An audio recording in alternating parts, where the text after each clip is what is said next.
The night sky above the Global Space Initiative complex was unusually clear that evening. Inside the main observatory, the soft hum of computers mixed with the occasional beep of monitoring equipment as the night shift went about their routine work. Professor Ray adjusted her glasses, stifling a yawn as she glanced at her coffee cup, empty for the third time tonight. She wasn't supposed to be there this late, but something about the data readings from the past week had been keeping her awake. The energy signatures they detected were unlike anything she'd seen in her 15 years of quantum physics research. At first, she thought it was just equipment malfunction. These things happen sometimes with such sensitive instruments. But after triple-checking every sensor and running diagnostic after diagnostic, she knew this was different. "Hey, Professor," called out Amir from his workstation. "You might want to take a look at this." His voice had that slight tremor she'd learned to recognize, the one that meant either something was terribly wrong or incredibly right. Moving to his screen, she felt her heart skip a beat. The energy readings had suddenly spiked, forming patterns that defied every known law of physics. "Get me a visual," she said, trying to keep her voice steady despite the excitement building in her chest. The main screen flickered to life as the space telescope adjusted its focus to the coordinates. At first, there was nothing but the usual darkness of space, dotted with distant stars. Then, like a mirage taking shape in the desert, something began to materialize. That's impossible," whispered John, another team member who had wandered over. He was right. It should have been impossible. They were watching something massive appear out of nowhere at the edge of our solar system. The room erupted into controlled chaos. Phones started ringing, keyboards clattered as team members rushed to record every bit of data, and voices overlapped as everyone tried to make sense of what they were seeing.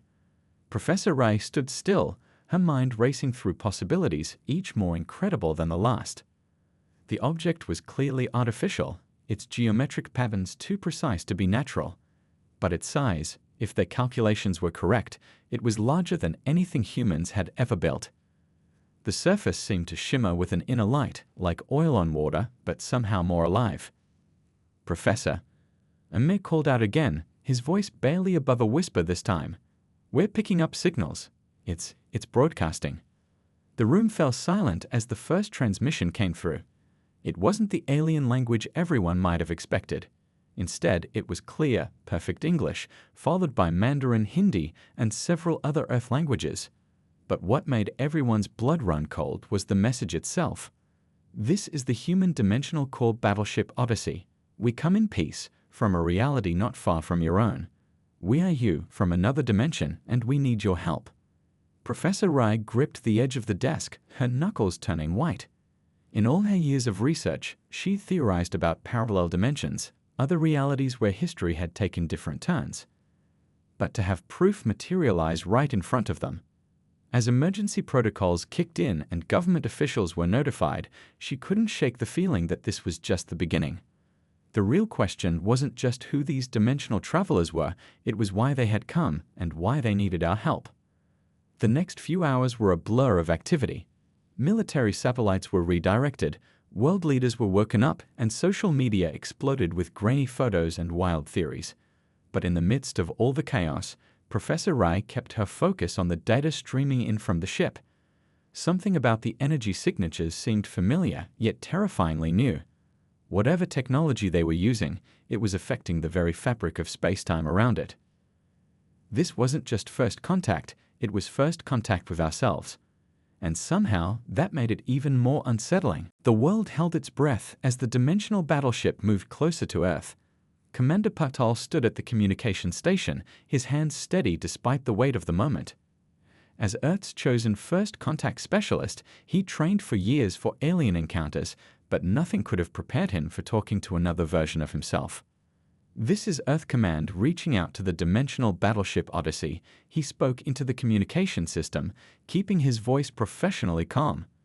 The response came almost instantly, and the voice on the other end made everyone in the control room freeze. It was his voice. Different somehow, maybe a bit rougher, with an accent he couldn't quite place, but unmistakably his own. "Earth Command, this is Commander Patel of the Odyssey. It's strange, isn't it? Hearing yourself." The Earth Commander smiled despite himself. "More than strange. I have about 1,000 questions. As do we, his counterpart replied. Permission to establish visual communication. Within moments, the main screen flickered to life, and the control room fell silent. There he was, another version of Commander Patel, wearing a uniform unlike anything on Earth. The differences were subtle but striking. Slightly longer hair, a scar above his right eyebrow that Earth's Patel never got, eyes that seemed to have seen things no one in this dimension could imagine. Behind dimensional Patel, his crew worked at stations that looked both familiar and alien. The bridge of their ship was organic, almost alive, with surfaces that pulsed with soft light. But what caught everyone's attention were the crew members themselves, alternate versions of people from Earth, some recognizable, others completely different from their counterparts. We know this is overwhelming, the dimensional commander continued, but we need to move quickly. Our ship's core system is stable for now, but we don't know how long that will last. As they talked, more screens came to life around the control room. The ship was allowing Earth's systems to scan it, revealing technology that seemed to defy reality itself. The vessel's hull wasn't just metal, it was a living alloy that could think and adapt. Energy flowed through it like blood through veins. The core technology, Dimensional Patel explained, it's a fusion of organic and quantum systems. We learned to grow our ships rather than build them. But there were consequences we didn't foresee. Earth's scientists were already poring over the data, their excitement mixed with concern. Dr. Kim, Earth's leading quantum engineer, pointed to some readings that made her hands shake. These energy patterns, they're creating ripples in space-time itself. The dimensional crew began sharing more details about their world. They spoke of cities that reached into the clouds, of computers that merged with human consciousness, of advances that seemed like magic. But there was something in their eyes, a shadow that hinted at a price too steep for all that progress. We're not here to conquer or threaten, Dimensional Patel assured them. We're here because our reality is dying. The core technology that made our civilization great, it's tearing our dimension apart. Earth, your Earth, might be our only hope. As the conversation continued, smaller meetings broke out across the globe. Military leaders debated security protocols, scientists argued over theories, and politicians tried to figure out how to explain this to the public. Social media was exploding with leaked photos and videos, each one adding to the growing chaos. But in the control room, the two Patels kept talking, trying to bridge the gap between their worlds. They shared stories, compared lives, noted the points where their paths had diverged. It was like looking into a mirror that showed not just your reflection, but all the things you could have been. There's something else, Dimensional Patel finally said, his voice growing serious. Something we discovered about the nature of reality itself. And once we share it with you, nothing in either of our worlds will ever be the same. The morning sun cast long shadows across the temporary integration center as the first group of dimensional visitors prepared to set foot on Earth. The air was thick with anticipation. News helicopters circled overhead, their cameras trained on the massive ship hovering above the desert facility. Captain Lee of the dimensional battleship stood at the front of her crew, her uniform gleaming with that strange, living metal they all wore. Remember, she addressed her people, we're guests here. This Earth, these people, they're giving us a chance. Let's not waste it. The transfer began smoothly enough. Small groups of dimensional travelers emerged from their ship in specially designed transport pods that looked like drops of liquid metal. As each pod touched down, it dissolved into harmless vapor, leaving its passengers standing on Earth soil for the first time. Dr. Patel couldn't help but stare as he led the science team welcoming their dimensional counterparts. The visitors looked human, walked human, but there was something different about them. Their movements were too fluid, their eyes slightly too bright. Years of living with the core technology had changed them in subtle ways. It's incredible, one of the dimensional scientists said, touching a tree with wonder. Your world is so pure, untouched by the core. He pulled out a device that looked like a cross between a flower and a computer, its surface rippling as it took readings of the environment. The integration center quickly became a hub of activity. Earth scientists worked alongside their dimensional counterparts, sharing knowledge and technology. The visitors brought gifts, medical advances that could cure diseases, clean energy systems that could power cities, agricultural techniques that could end hunger. But it wasn't all smooth sailing. Some of the dimensional travelers struggled to adapt to a world without their technology. Simple tasks became challenging when you were used to having a neural interface with every device around you. And then there were the headaches, brief but intense, affecting both visitors and Earth people who spent too much time near the core technology. The integration is proceeding faster than expected, Professor Raj reported during the evening briefing. He pointed to a holographic display showing various statistics. But we're seeing some concerning patterns in the local quantum field readings. His dimensional counterpart, a woman with silver-streaked hair and eyes that seemed to glow from within, nodded gravely. The same patterns we saw in our world just before things started to go wrong. The core technology, it's like a virus, spreading its influence even when we try to contain it. In the medical wing, doctors from both dimensions work together to understand these effects. They discovered that exposure to the core technology was causing subtle changes in human DNA. Nothing dangerous, but definitely not natural. It was as if reality itself was trying to adapt to the presence of this otherworldly force. Outside the facility, public opinion remained divided. Some saw the dimensional travelers as saviors, bringing gifts of advanced technology and knowledge. Others feared them, seeing their arrival as the beginning of an invasion. Protests broke out in major cities, while support groups formed to help the visitors adjust to their new home. A young dimensional engineer named Yuki worked closely with Earth's team, teaching them about their technology. The core isn't just a power source, she explained, her hands moving through the holographic interface as naturally as breathing. It's alive in its own way. It learns, adapts, grows. That's what made it so powerful and so dangerous. As the day drew to a close, Captain Lee stood at the window of her temporary quarters, watching the sunset. In her world, the sky had long since turned a permanent shade of purple, twisted by years of core technology use. Here, the colors were pure, beautiful, untainted. She touched the window, leaving a brief shimmer in the glass where her fingers met the surface. "We have so much to teach them," she whispered to herself, "but even more to learn." Behind her, a small display showed the latest readings from orbit, tiny tears in spacetime, invisible to the naked eye, but growing larger with each passing hour. The first signs of trouble came in the form of strange weather. Nobody paid much attention to the shimming air around the battleship at first. It looked almost like heat waves on a hot summer day. But Dr. Patel knew better. She'd been studying the dimensional readings nonstop for weeks, and what she saw in her latest data made her stomach turn. "Look at this," she said, pointing to her screen where colorful graphs pulsed with an unnatural rhythm. Her research partner, Dr. Chen, leaned in closer, his eyes widening. "The tears are getting bigger. They're spreading faster than we predicted." Around them, the integration center hummed with activity. On the surface, everything seemed fine. Dimensional travelers and Earth scientists worked side by side, sharing knowledge and making breakthrough after breakthrough. But beneath this peaceful scene, something was wrong. Late that night, in a secured conference room, a group of dimensional officers gathered in secret. Their whispered conversations were tense, urgent. "We can't tell them everything," one officer argued, his uniform rippling with anxiety. "They're not ready for the full truth." But the truth had a way of revealing itself. That same evening, a junior scientist noticed something odd in the quantum readings. The machinery around the battleship wasn't just affecting space, it was changing time itself. Clocks near the ship ran slightly faster or slower than they should. People reported strange dreams, memories that seemed to blur between dimensions. "I saw myself yesterday," a security guard reported, his hands shaking as he filed his report.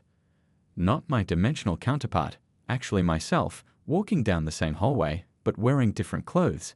When I called out, they disappeared." Professor Raj worked late into the night, reviewing security footage. The cameras caught it all, brief moments where reality seemed to hiccup. People flickering between locations, objects appearing and disappearing, shadows moving against the light. Small things, easy to dismiss, but adding up to something terrifying. "The core technology isn't just dangerous," he explained to the emergency committee. "It's infectious. It spreads like a computer virus, but through reality itself. Every time we use it, every moment it stays active, the tears get bigger." In the medical wing, new cases arrived daily.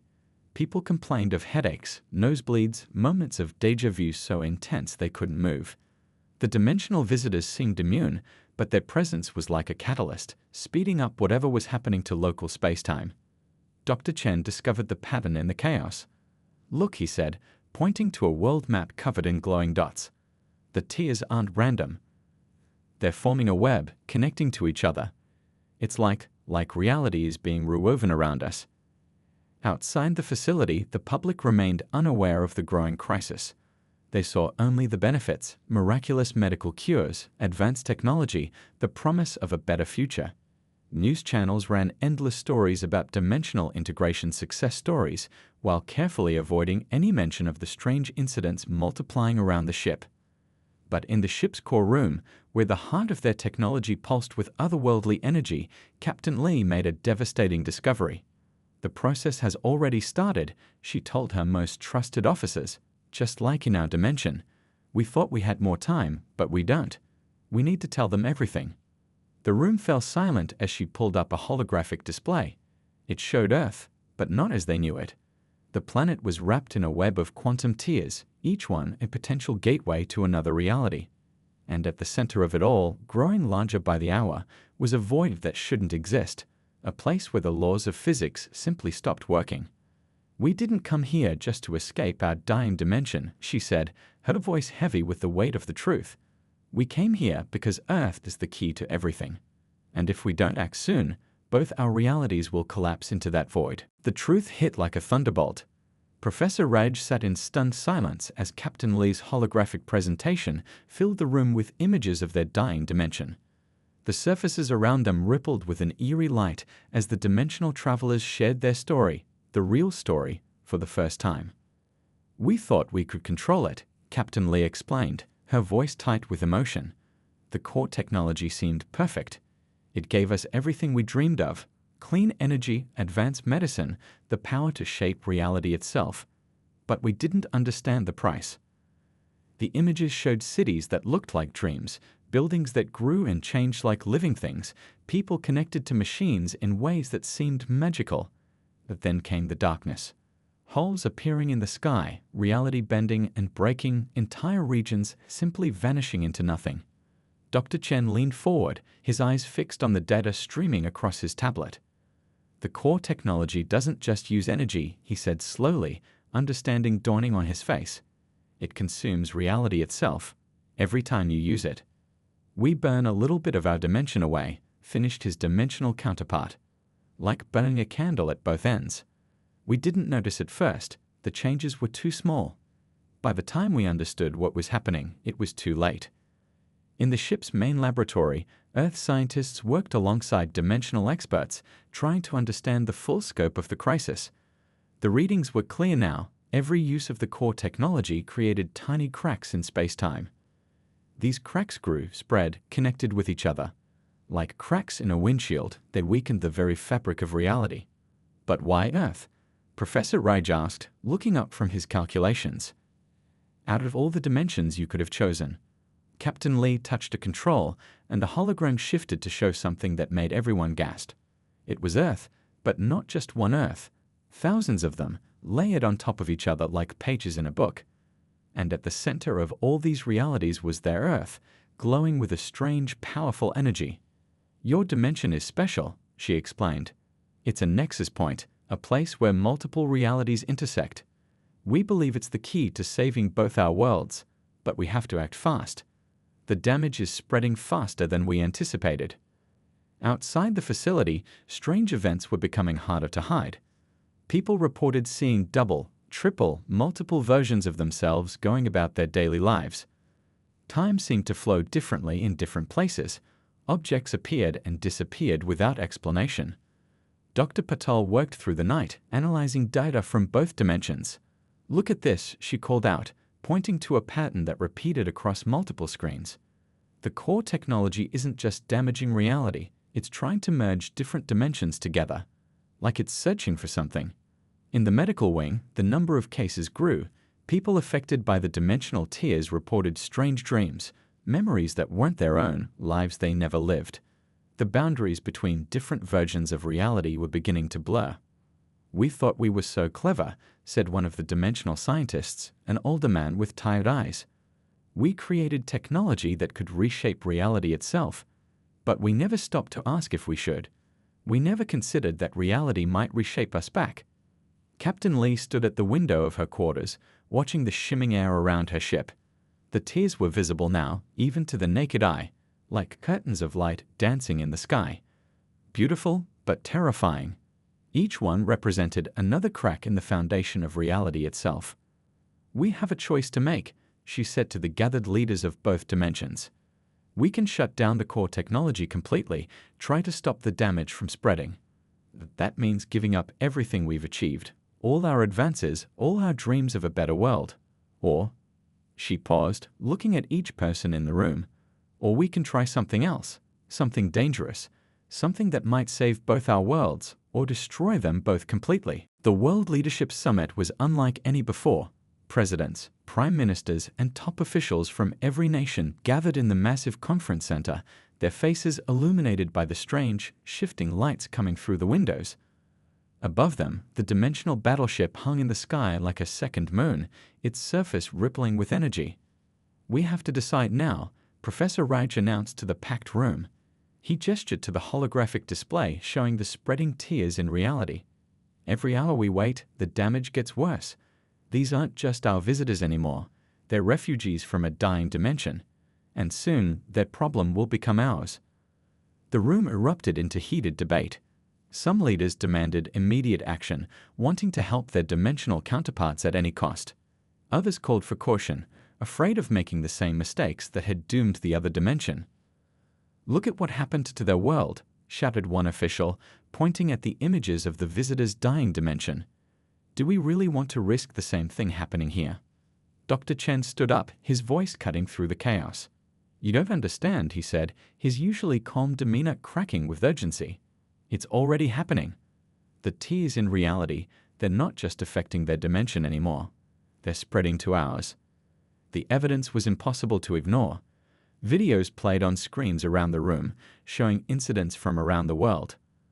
A town in Brazil where time had started running backward. A village in Nepal where people walked through walls without realizing it. A city block in Tokyo where gravity worked sideways. Captain Lee stepped forward, her uniform shimmering with that strange, living metal. "We brought this problem to your world," she admitted. "But we also brought the solution. Our scientists have developed a theory, a way to stabilize both dimensions. But it requires something from you, something big." The plan was ambitious, maybe impossible. They would need to build massive quantum stabilizers around the globe using modified versions of the core technology. These devices would act like stitches, holding reality together while they attempted to heal the tiers. "The risk is enormous," Dr. Patel explained, pointing to simulations running on the main screen. "If we get this wrong, we could accelerate the collapse. But if we do nothing..." She didn't need to finish the sentence. Everyone had seen the projections. Within months, maybe weeks, the tiers would grow too large to control. Reality itself would unravel, taking both dimensions with it. In the streets outside, people gathered in massive crowds, watching the debate unfold on giant screens. The dimensional visitors among them stood out now, their forms slightly blurred, as if they weren't quite solid anymore. Children pointed at the sky, where the tiers had become visible as shifting curtains of light, like auroras that never faded. "We need a decision," Professor Raj pressed. "The resources required for this plan, they're massive. Every nation will need to contribute. Every person will need to help. And even then, success isn't guaranteed." The room fell silent as the world leaders looked at each other. They were looking at their dimensional counterparts too, versions of themselves who had already lived through one apocalypse and fled to this reality seeking hope. An elderly dimensional scientist stepped forward, her hair glowing faintly with traces of core energy. "In our world," she said softly, "we waited too long. We argued while reality crumbled around us. Don't make our mistake, this isn't about politics anymore. It's about survival, not just of one world, but of all possible worlds." Outside, the tiers in the sky grew larger, their edges beginning to merge. Time was running out. In both dimensions, on one Earth or another, humanity faced the same choice: Work together or watch everything they knew dissolve into nothingness. The alarms blared through the facility without warning. Red lights flashed everywhere as scientists and technicians rushed to their stations. Inside the main control room, Professor Raj's hands flew across the holographic controls, his face pale in the glow of emergency lights. "It's happening too fast," he shouted over the chaos. "The core system, something's wrong. The tiers aren't just growing anymore. They're multiplying." On the massive main screen, they watched in horror as new tiers ripped open across the sky. They weren't the gentle, shimmering curtains of light anymore. These were angry wounds in reality itself, pulsing with dark energy that shouldn't exist. Dr. Chen burst into the room, clutching his tablet. "The battleship's core is destabilizing," he gasped, showing the readings to Captain Lee. "The quantum field is collapsing. We're losing containment." The dimensional battleship above them had started to pulse with an ominous light. Its usually smooth surface rippled violently, like water about to boil over. Inside the ship, dimensional crew members fought to maintain control of systems that were never meant to handle this kind of strain. "We need to evacuate the ship," Captain Lee ordered, her voice steady despite the chaos. "Get everyone to the emergency pods, now." But evacuation wasn't simple. The deteriorating core technology was affecting the very air around the ship. Time moved strangely in the evacuation corridors. Some people seemed to take hours to walk a few steps, while others zipped by at impossible speeds. Down in the facility's quantum lab, Dr. Patel made a terrifying discovery. "The tiers," she explained to the emergency response team, pointing to her calculations. "They're not just random anymore. They're forming a pattern, like they're being drawn to something." That something was Earth itself. Their dimension, their reality, was acting like a magnet for all the damage they'd caused. The tiers were converging, pulling in energy and matter from countless other dimensions. "If we don't stop this now," Professor Raj warned, "our Earth will become a dimensional sink. It'll draw in everything, not just the tiers, but entire realities. We'll have multiple dimensions trying to occupy the same space." The effects were already visible. People reported seeing ghost cities overlaid on their own, hearing sounds from other dimensions, feeling the weight of multiple realities pressing in around them. The sky had turned into a kaleidoscope of possibilities, each tier showing glimpses of different versions of Earth. In the ship's engine room, a team of engineers from both dimensions worked desperately to contain the failing core. The technology that had once seemed so miraculous now hummed with dangerous energy, like a bomb waiting to go off. "The core," one of the dimensional engineers shouted over the noise. "It's not just malfunctioning, it's evolving. The quantum field is trying to stabilize itself, but it's doing it by pulling in energy from everywhere." Outside, military forces from around the world mobilized, not sure what they could do against an enemy they couldn't even understand. Fighter jets circled the facility, their pilots reporting strange instrument readings and moments where their planes seemed to pass through solid objects. Time was running out. In the command center, Captain Lee and Professor Raj worked side by side, searching for any solution that might save both their worlds. The dimensional tiers had grown so large that they threatened to swallow entire cities. "There might be one way," Dr. Chen said quietly, looking up from his calculations. "But it would mean sacrificing everything we've built, everything we are." He pulled up a new simulation on the main screen, and everyone fell silent as they realized what he was suggesting. The choice before them was impossible. Risk everything on one desperate plan, or watch as reality itself was torn apart around them. And they had less than an hour to decide. The solution was both brilliant and terrible. Dr. Chen's plan spread across the main screen as the assembled team stared in silence. The battleship's core, the very thing that had caused all this trouble, could be used to save both dimensions, but the cost would be unimaginable. The ship itself would become a bridge, he explained, his voice trembling slightly. "We can use its core to stabilize the tiers, create a permanent connection between our dimensions." But he paused, looking at Captain Lee with apology in his eyes. "But the ship would be destroyed in the process," she finished for him. The captain stood straight, her uniform rippling with energy as she looked at the crew members around her. They'd been through so much together, crossed dimensions, faced the end of their world, and now they faced one final choice. Professor Raj stepped forward, pointing to new data streaming across the screens. We don't have much time. The tiers are growing exponentially. In less than 30 minutes, they'll be too large to contain. We need to decide now. In the ship's corridors, dimensional crew members hurried through their final evacuations. Some carried precious research data, others helped injured colleagues. The walls around them pulsed with strange light, and occasionally someone would pass through a tier, appearing meters away from where they should be. The core is reaching critical levels, Dr. Patel reported from her station. Above them, the massive battleship shuddered, its surface rippling like waves in a storm. If we're going to do this, it has to be now. Captain Lee touched a control panel, opening a channel to all decks. This ship has been our home, she began, her voice carrying to every corner of the vessel. It carried us across dimensions when our world was dying. And now it will save 2 worlds. The evacuation pods launched one after another, carrying most of the crew to safety. But a small team had to remain behind. Someone needed to guide the ship into position, to manage the core's power until the very end. I'll do it, Captain Lee announced, silencing any protests with a raised hand. This is my ship, my responsibility. But she wouldn't be alone. Professor Raj stepped forward, followed by Dr. Chen and Dr. Patel. We understand the calculations better than anyone, Dr. Chen said quietly. You'll need us to make this work. Time seemed to slow as they made their final preparations. Outside, the sky had become a maze of tiers, each one showing glimpses of other realities. Cities from different dimensions overlapped like double exposures in an old photograph. The very air hummed with power. In the ship's core room, now cleared of all but the essential team, they began the final sequence. The core technology, that magnificent and terrible invention, would perform one last miracle.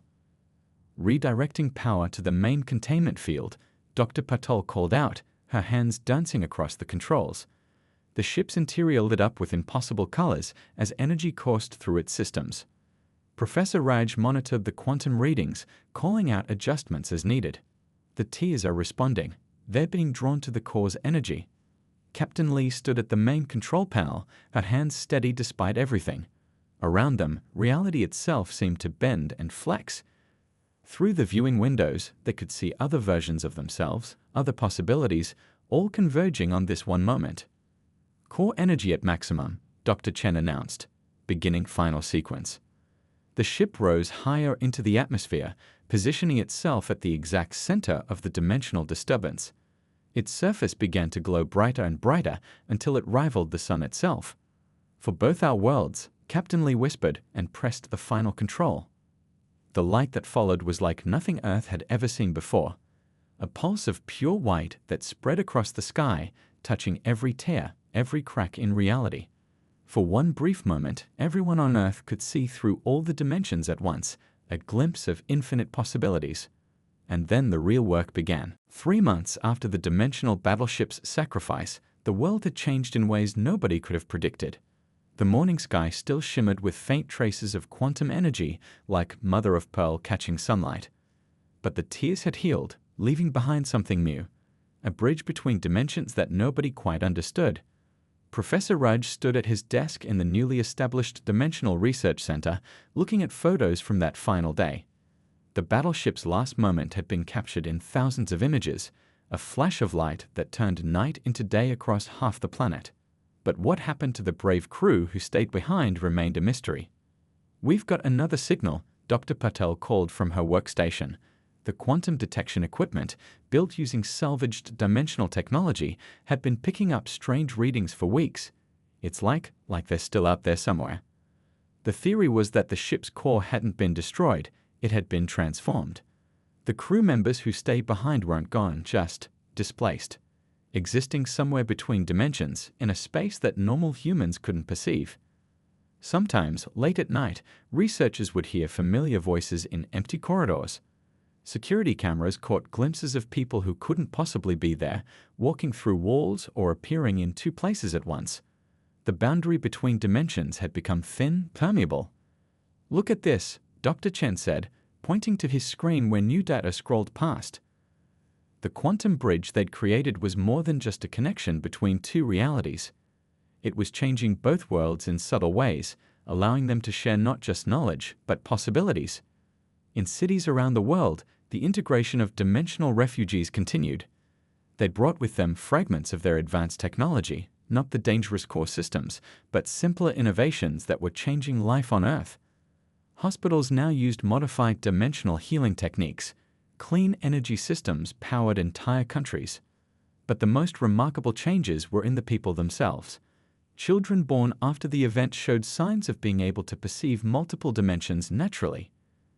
They drew pictures of places that didn't exist in this reality, spoke of friends who lived sideways in time.